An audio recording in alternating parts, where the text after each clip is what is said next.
오늘 우리에게 주신 하나님의 말씀은 요한복음 2장 6절로 11절의 말씀입니다. 요한복음 2장 6절로 11절의 말씀, 우리 한 절씩 교독하여 읽겠습니다. 거기에 유대인의 정결 예식을 따라 두세 통 드는 돌 항아리 6이 놓여 있는지라.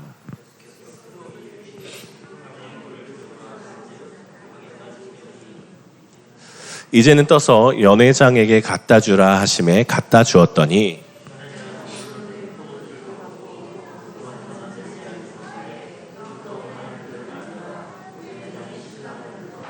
말하되 사람마다 먼저 좋은 포도주를 내고 취한 후에 낮은 것을 내거늘 그대는 지금까지 좋은 포도주를 두었도다 하니라.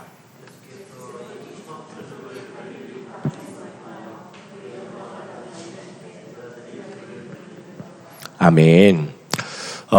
여러분, 오늘 종려주일입니다. 아까 말씀드렸듯이 종려나무 가지를 꺾어다가 예수님의 입성을 환영했던 기간이기도 합니다. 이렇게 예수님이 예루살렘에 입성하셔서 하셨던 일 중에 하나가 오늘 본문, 오늘 함께 읽은 성경 본문 중에 있는데요. 그 본문 가운데에 하나님이 우리에게 무슨 말씀을 하시는지 함께 좀 나누어 볼까 합니다. 예수님이 이렇게 예루살렘에 입성하셔서 무엇을 하셨느냐? 성전에 가셔서 환전상과 비둘기 파는 사람들의 상을 뒤집어 엎었다. 이렇게 기록하고 있는데 사실 이 본문은 오늘 요한복음 2장 6절에서 11절 오늘 물로 포도주로 변화시키신 이 말씀과 같이 봐야 하는 말씀이기에 함께 오늘 이 말씀을 보고자 합니다. 여러분, 요한복음의 기록 목적을 저번 주에 함께 말씀을 드렸습니다. 요한복음의 기록 목적은 두 가지입니다. 요한복음 20장 31절에 보면 이것을 기록함은 너희로 예수께서 하나님의 아들 그리스도이심을 믿게 하려 하는 게 첫 번째였고, 또 그것으로 믿고 그 이름을 힘입어 생명을 얻게 하는 것이 두 번째의 목적이었습니다. 그러니까 예수님을 알고 믿는 것, 믿음으로 인해서 구원받게 하는 게 요한복음의 목적이다라고 하는 겁니다. 그래서 요한은 예수 그리스도를 잘 전달하기 위해서 상당한 노력을 합니다. 여러분, 이제 요한복음 나중에 이제 강의하면 이런 것들을 좀 차차 하나하나 같이 보시겠는데요. 요한이 예수님을 전하기 위해서 여러분 요한복음에 숨겨진 것들이 정말 많이 있습니다. 그 중에 하나가 뭐냐면 7가지의 기적을 이 안에 기록해 놨다는 겁니다. 또 7가지의 에고에이미, 그러니까 나는 뭐뭐다, 나는 뭐뭐다, 나는 뭐뭐다 이런 식으로 기록해 놓습니다. 그리고 요한복음에는 이런 7가지의 일들을 굉장히 많이 숨겨놨는데 그게 무엇이냐? 여러분 7은 완전수, 하나님께서 이 땅을 창조하셨을 때 7일로 시작해서 7은 하나님을 상징하는 숫자 아니겠습니까? 그래서 요한복음은 이렇게 777에 관한 일들을 굉장히 많이 숨겨놓음으로 인해서 예수 그리스도가 주님이시다, 하나님이시다 이런 것들을 많이 기록해 놓고 있습니다. 자, 그런데 이렇게 7번, 여러 번 등장하는 이 7번의 기적 가운데 특히 표적도 7번이 일어나는데 그 표적의 공통적인 특징이 있습니다. 7번의 표적, 오늘 이제 그 첫 번째의 표적이 바로 물로 포도주를 만드는 표적인데 이 표적 가운데 공통적인 특징이 뭐냐면 예수님께서 표적을 행하시고 나서 혹은 예수님으로 인해서 어떠한 사건이 발생하고 나면 이 표적과 사건을 통해서 사람들이 깜짝 놀라는 반응을 합니다. 이게 무슨 일이고 하면서 반응을 합니다. 그리고 세 번째는 이 반응에 대해서 고백을 하게 되는데 그 고백이 예수님을 따르는 사람이 있는 반면에 또 예수님을 부정하는 사람에 대한 고백, 이게 양갈래로 나누는 똑같은 특징을 지닙니다. 7개의 표적 모두 다 똑같아요. 자, 그래서 이걸 요한이 뭘 요구하고 있는 것이냐? 우리에게 그럼 뭘 요구하고 있는 것이냐? 자, 윤상철아, 너가 오늘 물과 포도주를 변화시키는 이 입장에 섰다고 생각해봐라. 너는 어디에 설 것이냐? 너는 무슨 답 위에 동의할 것이냐? 이런 질문을 우리에게 계속 던지는 게 요한복음입니다. 그래서 여러분 요한복음에는 이러한 표적 가운데 우리가 어찌할꼬? 라는 질문 앞에 예수를 따르니라, 제자가 되니라 이러한 정답을 갖고 있는 기적도 있고요.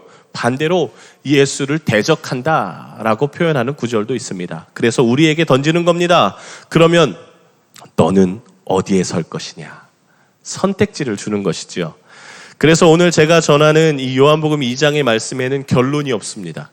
왜냐하면 결론이 여러분의 선택이 되어야 하기 때문에 그러합니다. 자, 요한복음 2장에 두 가지 사건이 기록되어 있습니다. 첫 번째는 물을 포도주로 만드신 사건이요, 또 하나는 성전 정화 사건입니다.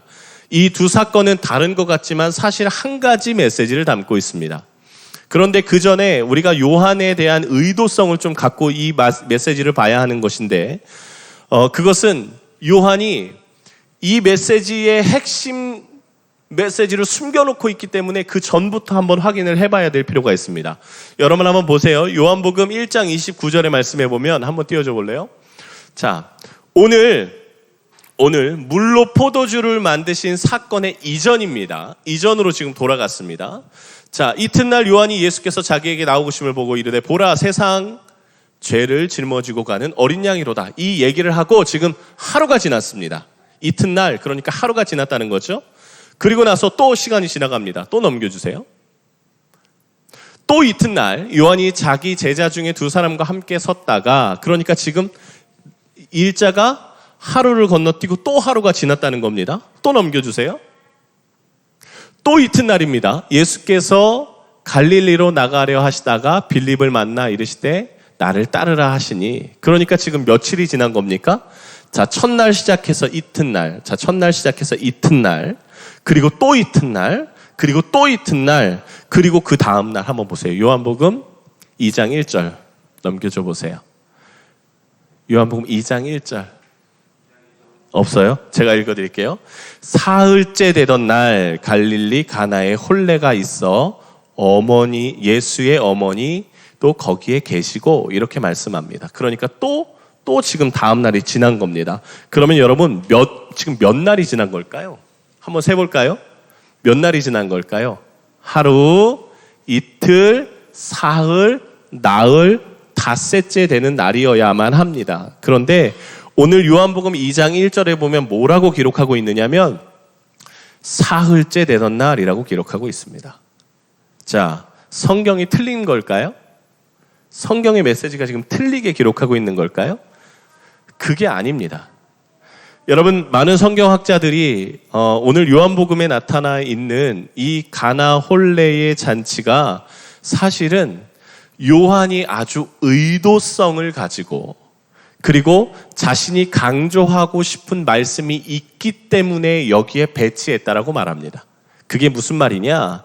오늘 사흘째 되던 날에 있었던 어떤 사건을 떠올리게 하기 위해서 일부러 사흘째 되던 날이라고 기록했다는 겁니다. 여러분, 성경에 사흘째 되던 날 일어나는 아주 핵심적인 사건이 무엇입니까? 예수님께서 사흘 만에 부활하신 사건입니다. 십자가에 달려 죽으시고 3일 만에, 우리나라 사흘 만에 부활하셨던 사건을 요한은 오늘 가나 혼례 잔치로 표현하고 싶었던 거예요. 그러니까 우리가 그냥 가나 혼인 잔치를 물로 포도주를 바꾼 하나님의 그 기적적인 사건이라고만 이해하면 우리는 이 안에 있는 진짜 의미를 놓치게 된다는 겁니다. 요한은 오늘 가나 혼례 잔치에서 예수님의 죽으심과 부활에 대해서 이야기하고 싶은 겁니다. 그러니까 사도 요한은 지극히 의도적으로 오늘 사흘째 되던 날이라고 이야기하고 있고, 예수 그리스도의 죽으심과 부활의 주제에 맞춰서 오늘 가나 혼인잔치를 이야기할 겁니다. 자, 예수님이 처음 행하신 표적, 물로 포도주를 만드시는 표적. 자, 이 표적은요, 예수님이 창조자이심을 나타내는 표적이기도 합니다. 그러나 예수 그리스도께서 십자가에 죽으시고 부활의 은혜를 우리에게 허락하여 주신다는 표적 저자의 의도가 충분히 들어가 있습니다. 자, 구약 성경에는요, 죄인을 정결케 하는 방법이 두 가지가 있습니다. 그게 뭐냐면, 첫째, 동물을 잡아 죽이는 제사입니다. 동물을 잡아 죽입니다. 소나 양이나 비둘기를 가지고 와서 제사장이 죄인의 손과 같이 이렇게 손을 잡습니다. 그리고 그 소나 양이나 비둘기의 머리에 안수하고 내 죄가 너에게 모두 옮겨졌다라고 한 이후에 이 동물을 목을 땁니다. 그러면 내 죄가 다 옮겨졌기 때문에 이 죄와 동물이 함께 죽어나간 겁니다. 이게 희생제사라고 합니다. 두 번째 우리가 정결하게 되는 두 번째의 방법은 정결 예식입니다. 이게 뭐냐면 속죄 제사는, 즉 이렇게 동물을 잡아 죽이는 제사는 내가 지은 죄를 없애는 건데, 자, 정결 예식은 뭐냐면 내가 이렇게 그 밖에 나갔다 왔는데 부정한 사람의 옷을 스치거나 혹은 부정한 자가 앉았던 의자에 같이 앉았거나 또 부정한 동물이나 부정한 곤충이 나를 스치고 갔을지 모르니 행하는 정결 예식입니다. 그래서 성경엔 이것을 뭐라고 이야기하고 있냐? 오늘 가나 혼인 잔치에 사용되고 있는 두세 통 드는 돌 항아리 6개라고 말하고 있는 그걸로 행하는 예식이 정결 예식입니다. 여러분, 나아만 장군이 문둥병에 걸리지 않았습니까? 그 문둥병에 걸렸을 때 주의 종을 통해서 이러한 말씀을 오더를 받습니다. 저 강에 가서 몇 번 씻으라고요? 7번 씻으라고 오더를 받아요. 그런데 여러분, 성경 그 장면을 잘 읽어보시면 나아만 장군이 때타올을 가지고 와서 뻑뻑 밀었다고 저는 유치부 때 배웠거든요. 그런데 성경은 그렇게 기록하지 않습니다. 그냥 몸을 담궜다가 일어서는 장면만 기록되어 있습니다. 이게 정결 예식이에요. 내가 직접 지은 죄가 아니라 부정함이 묻어 있을 테니 이걸 그냥 씻어내는 정도의 예식이 정결 예식인 겁니다. 그래서 오늘 2장 6절의 말씀에 보면 거기에 유대인의 정결 예식을 따라 두세 통 드는 돌 항아리 6개가 놓여 있는데요. 그 돌 항아리를 어떻게 여러분들이 혹시 생각하고 있는지 동의를 얻으며 사진 하나를 갖고 왔습니다. 한번 보여주세요.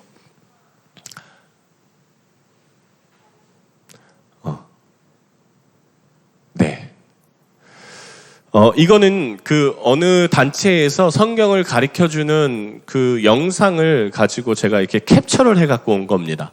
저기에도 말씀도 기록되어 있네요. 거기에 유대인의 정결 예식을 따라 두는 돌 항아리 6개라고. 그러나 저건 잘못된 사진입니다. 저렇게 하는 경우도 있어요. 그러나 저건 아주 잘못된 사진이에요. 저건 한국인의 고정관념에 맞춰져 있는 돌 항아리입니다. 저번 주에 그 다금바리에 대한 그 이슈가 좀 컸습니다.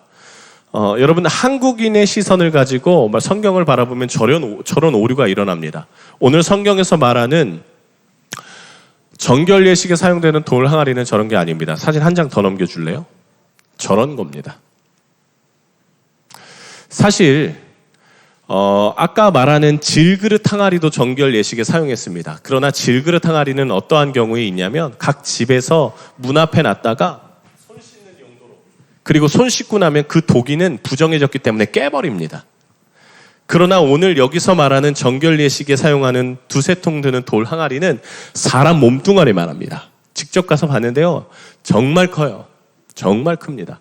그리고 사람이 깨거나 움직일 수 있는 수준이 아닙니다. 이게 무엇을 말하냐? 그러니까 이 돌 항아리는 벌레가 들어가면 부숴버리거나 부정해져서 부숴버리는 용도가 아니라, 보통 우리가 정결 예식을 행할 때 호수를 가서 정결 예식을 행하거나 강을 가서 정결 예식을 행했는데, 그렇게 할 수 없는 곳에 놓고 저게 호수나 강을 대신하게 하는 정결 예식의 항아리였던 겁니다. 오늘 말씀에 보면 가나라는 곳에서 정결 예식이 행해졌다라고 기록되어 있습니다. 성경의 지도에 보면 가나는 산악지형입니다. 물을 구할 수 있는 곳이 아니에요. 그러니까 거기에 그냥 물이 흘러가면 저런 게 필요 없었겠지요. 하지만 물을 구할 수 없기 때문에 저게 호수의 역할을 대신해서 사람들이 와서 저기에서 정결 예식을 행합니다. 이렇게 보여드릴까요? 행동으로. 이렇게 그냥 물만 쓸어내는 거예요. 손이 부정해졌다, 손을 씻는다 성경에서 말하면 손을 이렇게 씻는 게 아니라 저 항아리에다가 이렇게 하고 물만 흘러내리는 정도의 수준으로 정결 예식을 행했습니다. 그러니 여러분 저 돌 항아리가 얼마나 귀한 돌 항아리겠어요? 모든 사람의 정결 예식을, 가나 마을의 모든 사람의 정결 예식을 행하는 첫 중요한 돌 항아리. 그러나 문제는 저 돌 항아리가 한계가 있는 돌 항아리라는 겁니다. 한계가 있습니다. 무슨 한계가 있습니까? 오늘 부정하여서 씻어도 내일 집에 또 나갔다 오면 또 부정해 있는 자신을 정결하기 위해서 저 돌 항아리로 또 가야만 했습니다. 또 씻어도 또 집을 나서고 돌아오면 부정해졌을까? 불안한 마음에 또 저 돌 항아리 앞에 가야만 했던 겁니다. 또 씻어도 평생 저 돌 항아리 앞에 자신을 물에 흘려보내야 하는 일을 했던 것이지요.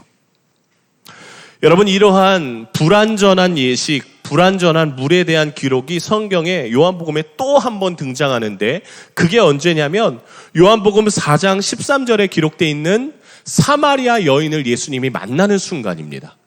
여러분, 그때의 논제가 무엇인 줄 아십니까? 그때도 물입니다. 한번 읽어드려 볼게요. 예수께서 대답하여 이르시되 이 물은 마시는 자마다 다시 목마르려니와. 그러니까 지금 이 물은 완전한 물이 아니야. 이 물은 오늘 우리가 목말라 또 먹으면 내일 또 목마르게 될 거야. 그러나 예수님이 뭐라고 말씀하십니까? 내가 주는 물을 마시는 자는 영원히 목마르지 아니하리니 내가 주는 물은 그 속에 영생하도록 솟아나는 샘물이 되리라. 대화의 포인트는 물에 있었고, 이 우물의 샘물을 마시면 목마름이 일시적으로는 해결될 수 있지만 저 돌 항아리에 몸을 씻으면 일시적으로 정결해질 수 있지만 결국 다시 죄인이 돼버리는 사건, 결국 다시 목마른 갈증이 일어나는 사건, 저 불완전한 모습에 우리의 모습을 그대로 투영하고 있죠. 여러분, 그렇다면 오늘 요한 사도가 요한복음을 통해서 무엇을 말하고자 하는 것일까요? 오늘 저 물을 통해서 뭘 말하고자 하는 것일까요? 예수는 누구인가 알게 하기 위함이다. 그리고 그 이름으로 힘입어 구원받게 하기 위함이다 라고 목적을 말하는데, 여러분, 이 요한복음의 모든 말씀은 단 하나의 포인트로 다 모여집니다. 그게 뭐냐?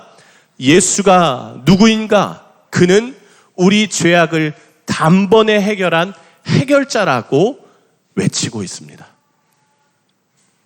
그저 물을 포도주로 변화시킨 능력의 예수를 말하는 게 아니라, 물을 마셔도 목마르고 또 목마르지만 포도주로 변화시킨 것이 무엇일까요?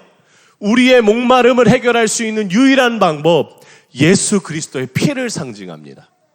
그 변화시킴으로 인해서 많은 사람들이 놀라고 만족했던 것처럼 우리가 오늘 갈증을 느끼고 마음에 어려움이 있더라도 예수 그리스도를 만나면 우리 안에 평안과 은혜가 임한다라고 요한은 말하고 싶은 겁니다. 물로서는 여러분 순간 깨끗해질지 모르나 우리를 온전하게 할 수 없습니다. 오직 예수 그리스도께서 우리를 위해 대신 죽으신 그 십자가의 은혜 때문에 우리가 가람에서 해방받는 것이지요. 여러분, 이 말씀에 동의하십니까? 동의하시면 우리 다 같이 아멘 하겠습니다. 예수님 때문에 우리가 해결함을 입었고, 예수님 때문에 우리가 목마름에서 해결되었습니다. 오늘 요한복음 2장에 또 한 사건이 등장하는데, 그게 뭐냐면 성전 정화 사건입니다. 그러나 이 사건도 역시 예수 그리스도의 십자가 지심과 부활의 포인트가 맞춰져 있습니다. 우리 함께 읽어봤으면 좋겠습니다. 요한복음 2장 13절부터 16절까지의 말씀 함께 읽어보면 좋겠습니다. 띄워주세요. 우리 함께 읽습니다.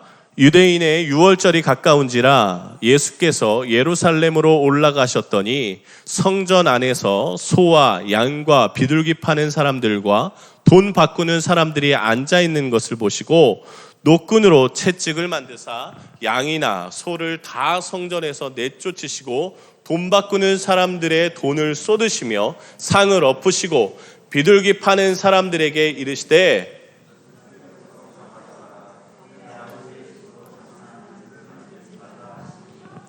성전에서 예물을 드려야 하는데 자신이 기르던 짐승을 멀게는 몇백 킬로미터 멀리 떨어진 성전을 끌고 가서 이 짐승을 끌고 가서 드려야 하는 상황이 있다라고 생각해 보십시오.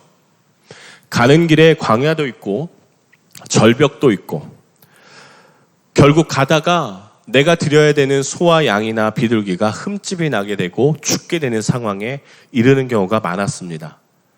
그래서 결국 제사를 드리러 가다, 예배를 드리러 가다 그 예물이 상해서 드리지 못하는 경우가 있어서 어떻게 했느냐? 그것을 돈으로 바꿔서 짐승을 살 수 있게끔 성경에서 허용하고 있습니다. 그러나 문제가 한 가지 생겼습니다. 로마의 압제를 받으면서 로마의 모든 압제를 받는 나라에 통용되는 돈이 있었는데 여러분 아마 고대 유물 중에 참 많이 보실 겁니다. 이런 금화 중에 로마 네로 황제의 얼굴이 박혀있는 주화. 이스라엘 예루살렘 성전에선 이 돈을 쓸 수가 없었습니다. 그래서 어떻게 했느냐? 제10계명 2계명에 어떤 모양으로도 우상의 모양을 만들지 말라는 이 계명 때문에 이 네로 황제의 얼굴이 들어간 돈을 쓸 수 없어서 성전 앞에 환전상이 있는데 이 로마의 돈을 이스라엘의 돈으로 세겔로 바꿔주는 환전상이 있었습니다. 그래서 환전세를 떼서 로마의 돈을 세겔로 바꿨죠. 이스라엘 주화로요. 그리고 이렇게 이스라엘 돈으로 바꾼 돈으로 결국 성전에서 파는 짐승을 사야만 했습니다. 조금 복잡하지만 몇백 킬로 떨어진 곳에서 짐승을 끌고 오는 것보단 편하니 이 방법을 택해서 하나님께 짐승을 바쳤죠. 자, 여기까지 예배를 위해서 성전에서 환전하는 것과 동물을 사는 것이 성경에서 용인하고 있었다라고 생각하시면 되겠습니다. 추수 때에 11조를 드리지요. 여러분, 곡식을 거뒀는데 이만한 곡식 더미를 갖고 오는 것보다 성경에서는 그것을 돈으로 바꿔서 성전에다 드려라 그렇게 이야기하고 있는 것처럼 성전은 우리에게 괴로움을 주기보다 합리적인 방법으로 하나님께 드릴 수 있도록 권면하고 있습니다. 그런데 오늘 예수님이 환전상과 매매하는 자들의 상을 엎으시고 제사를 드릴 때 어디까지 말씀하셨느냐? 여러분 여기까지만 아실 텐데요. 한 가지 더 금지하신 게 있습니다. 그게 뭐냐면 마가복음 11장 15, 16절에 나타나 있습니다. 여러분 한번 보십시오. 15장은 여러분들 다 아시는 장면일 겁니다. 그들이 예루살렘에 들어가니라 예수께서 성전에 들어가서 성전 안에서 매매하는 자들을 내쫓으시며 돈 바꾸는 자들과 자들의 상과 비둘기 파는 자들의 의자를 둘러 엎으시며 여기까지는 오늘 요한복음에 나오는 장면과 동일합니다. 그러나 16절의 말씀 한번 보십시오.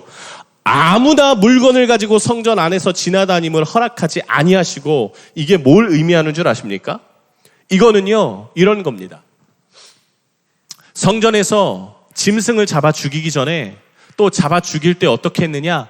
그 가죽을 벗기고 그 안에 있는 내장을 긁어내고 그 동물의 대소변을 다 긁어내서 어떻게 했느냐? 이만한 묵 대야에다가 담아다가 레위인들이 갖다가 버렸습니다. 오늘 저 16절에 하고 있는 이야기가 그겁니다. 레위인들이 지금 물건을 가지고 왔다 갔다 하고 있는 것까지도 예수님은 너 움직이지 마. 그거 원하지 않아. 그렇게 말씀하고 계신다는 겁니다. 이게 뭘 의미하는 거냐? 예수님이 오늘 노끈으로 채찍을 만드사 다 뒤집어 엎으신 것은 그저 환전상이나 매매하는 사람들 뿐만 아니라 성전 안에서 예배하는 레위인과 제사장까지도 예수님의 진노의 대상이었다라는 겁니다. 그저 성전에서 돈으로 뭘 바꾸고 말고 이런 것 때문에 예수님이 지금 뚜껑이 열려 계신 게 아니라 진짜 예수님이 화가 나신 이유는 제사장과 레위인 때문이라고요. 그 한번 상황을 볼까요? 자, 예수님이 17절에 이렇게 말씀하셨습니다. 이에 가르쳐 이르시되 기록된 바 내 집은 만민이 기도하는 집이라 칭함을 받으리라고 하지 아니하였느냐? 너희는 강도의 소굴을 만들었도다 하시매. 자, 여기서 강도의 소굴은 무엇이었을까요? 예수님이 원하시는 성전은 만민이 기도하는 집이었습니다. 여기서 말씀하시는 만민이 기도하는 집은 헤롯 성전이었습니다. 헤롯이 이스라엘 사람들의 마음을 얻기 위해서 그동안 있었던 스룹바벨 성전을 그대로 분해해버립니다. 그리고 성전산에다가 그 헤롯 성전산에다가 그 스룹바벨 성전의 6배 크기의 성전을 다시 지어줘요. 그런데 얼마나 대단하게 만들었는 줄 아십니까?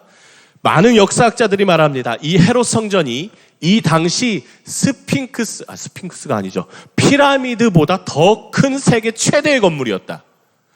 엄청난 건물 아니겠습니까?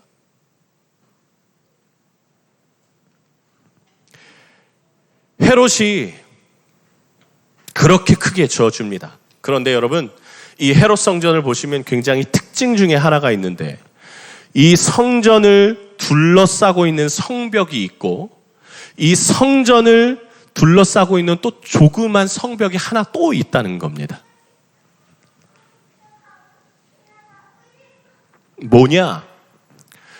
이 성소 안에는 이스라엘 사람들만 들어갈 수 있었지만 그 밖에는 이방인들도 들어갈 수 있는 성소의 안뜰이 있었습니다. 그걸 뭐라고 표현했느냐? 이방인의 뜰이라고 표현했습니다. 이방인들도 와서 하나님의 말씀을 듣고 기도할 수 있었던 성전이 헤롯 성전이었습니다. 그런데 여러분, 참 아이러니하게도 이 헤롯 성전 지성소에 들어가는 문 앞에 약 80cm짜리의 이렇게 벽이 하나 세워져 있는데 거기에 뭐라고 쓰여져 있느냐? 이렇게 쓰여져 있었습니다. 이건 지금도 남아 있어요. 이방인 출입 금지. 외국인이 출입하면 무단으로 죽일 것이다. 그 핏값은 너에게 있다. 이런 표말이 붙어 있었습니다. 그리고 이거는 지금 이스라엘 박물관에 아직 남아있는 표식입니다. 그나마 이방인이 와서 기도하며 하나님의 말씀을 듣는 자리에 누가 지금 채워져 있는 겁니까? 장사하는 사람들이 채워져 있고, 또 그나마 이방인들이 와서 기도해야 되는 자리에 지금 짐승을 판매하는 사람들이 가득 메우고 있으니 이방인들이 와서 기도하는 자리가 전혀 남아있지 않았던 겁니다. 그리고 예수님이 왜 그럼 그 그릇도 옮기지 못하게 하셨을까? 제사장과 레위인이 잘못하고 있었는데 강도의 소굴이라고 표현하는 것이 바로 이 제사장과 레위인 때문이었습니다. 이 당시 이스라엘은 로마의 속국이었죠. 이 당시 헬라, 그러니까 로마 땅의 왕이 누구였냐면 이 이스라엘을 다스리던 왕이 안티오쿠스 에피파네스라는 사람입니다. 안티오쿠스 4세 에피파네스라는 왕이었는데 이 사람이 돈을 정말 좋아했어요. 그런데 이 당시의 시대와 지금 이 이스라엘의 상황이 많이 얽혀 있는데 어떤 일이 있었냐면 제사장 가문은 그 제사장이 혼자 독식할 수 있었거든요. 그런데 큰 형이 제사장을 독식하고 있으니까 둘째가 나도 대제사장 하고 싶은데 하고 이 에피파네스한테 가서 돈을 갖다 바칩니다. 뇌물을 찔러줬다고요. 그러니 이 에피파네스가 어떻게 했냐면 야, 너 제사장 해. 이렇게 제사장의 권한을 부여해 줍니다. 그래서 여러분, 신약 성경에 잘 보시면 대제사장은 말씀 그대로 딱 한 명이어야 되거든요. 그런데 성경에 보시면 대제사장들이라고 계속 나오는 상황을 보게 됩니다. 이게 뭐냐면 성직을 정치적으로 사용하고 돈으로 사고 파는 성직 매매가 이루어졌다라는 거죠. 더 웃긴 건 뭔지 아십니까? 이 모습을 보고 레위인이 아닌 사람이 에피파네스한테 가서 돈을 더 많이 갖다 줍니다. 저도 제사장 하고 싶어요 라고 얘기했다가 어떻게 되었겠습니까? 그래? 너도 제사장 해. 이렇게 해서 하나님의 말씀과 전혀 상관없는 사람들이 제사장이 계속 되고 있었습니다. 성직 매매가 계속 이루어졌습니다. 그런데 여러분, 뇌물로 산 이 위치를 유지하려고 그러면 어떻게 해야 됩니까? 다른 사람이 더 큰 뇌물을 갖고 오면 내 자리가 뺏기게 되니 계속 뇌물을 갖다 바치는 겁니다. 이 왕에게. 그러면 제사장이 돈이 어디 있겠어요? 제사장이 도대체 돈이 어디 있겠습니까? 하나님이 제사장에게 여러분 그러한 큰 돈을 만질 수 있는 기회를 주시지 않으셨는데요. 결국 성전에서 독점권을 이용해서 사람들에게 돈을 갈취하기 시작했던 겁니다. 그게 오늘 말씀에 나오는 겁니다. 돈을 바꾸면서 환전하는 돈의 몇 배를 더 갈취하게 만들고, 저 멀리서 끌고 오는 양도 안 받아. 그거 안 돼. 어디서만 살 수 있느냐? 제사장의 독점에 권한이 있는 농장에서 기른 양과 소만 제사를 드릴 수 있게 해서 자신의 위치를 이용한 독점권을 사용해 비싸게 많게는 4배 이상 돈을 갈취하며 자신의 부를 축적했습니다.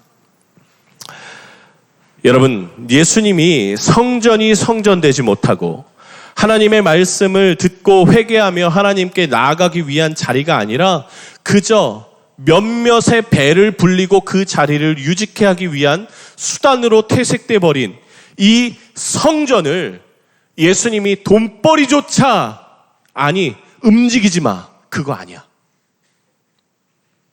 그 방법 하나님의 성전에 어울리는 방법이 아니야 하고 다 스톱을 시켜버린 겁니다. 이 의미는 더 이상 성전이 아니다라는 예수님의 결단을 불러일으킵니다.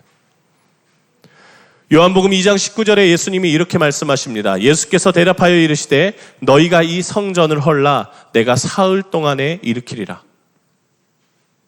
더 이상 성전의 역할을 하지 못하는 이 헤롯 성전을 파괴하시고 예수 그리스도께서 성전의 역할을 하시겠다라는 결단을 하십니다. 말씀 한번 띄워주세요. 2장 19절 요한복음. 사흘 동안 헐라. 그래서 요한은 오늘 말씀에 사흘이라는 것을 강조하는 겁니다. 이것과 매칭시키기 위해서요. 여러분, 이제는 건물로 존재하는 성전이 사형 선고를 받았고 그 역할을 예수님이 하실 것을 선언하셨습니다. 그리고 이 선언은 우리에게 생명과도 같은 선언입니다. 왜냐하면 더 이상 유대인에게만 국한되는 성전의 역할이 아니라 이방인들에게도 우리에게도 그 은혜가 열려지는 시간이었기 때문입니다.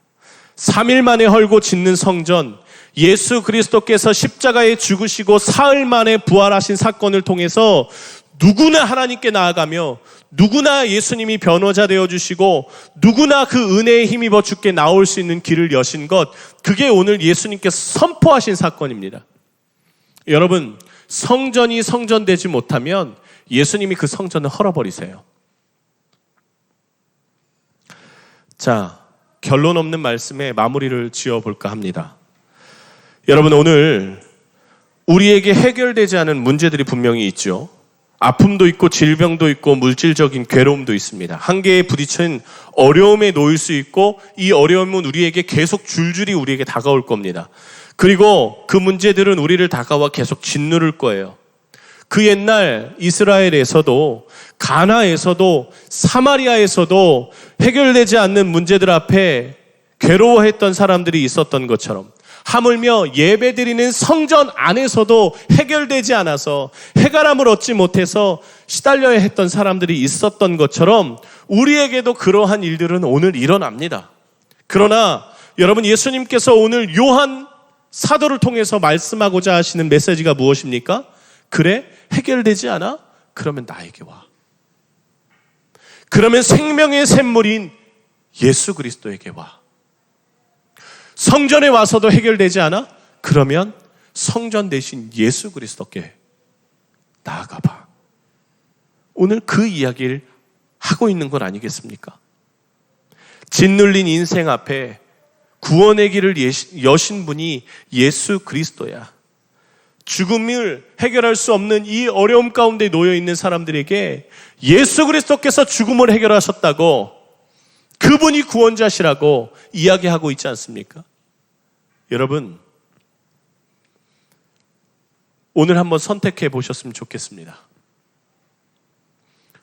요한 사도는 이러한 표적을 통해서 과연 우리가 어떻게 가능하느냐를 생각하게 만드는 말씀을 전합니다.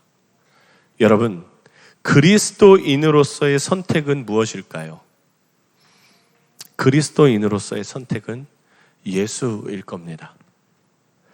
그리스도인이기에 해야 하는 포기가 있습니다. 어떻게 해야 할까요? 오늘 일부 예배 때 우리 장로님 말씀하셨던 것처럼 내가 그리스도인으로서 갈등이 일어나는 부분이 분명히 있습니다. 오늘 요한은 거기에 힘을 얹어 말합니다. 과연 예수 그리스도를 따르는 제자로서 우리가 포기해야 될 건 무엇인가? 선택과 포기의 결과가 무엇인가? 과연 주님 앞에 나아갈 수 있는가? 여러분, 그런 질문 앞에 온전히 주님을 선택하고 따르시기를 주님의 이름으로 축복합니다. 해결되지 않는 영적인 갈급함 앞에 해결하실 수 있는 예수님을 믿고 그 이름에 힘입어 구원받는 여러분 되시기를 주님의 이름으로 축복하고요. 또한 그 주님 앞에 나아가는 여러분 귀한 종료주일이요, 고난주간이요, 또 부활절, 여러분의 그 은혜가 있는 시간이 되시기를 주님의 이름으로 축복합니다. 우리 이 시간 함께 결단하며 하나님께 찬양하겠습니다. 하나님, 내가 목마릅니다. 채워주십시오. 찬양하겠습니다. 주의 도를 버리고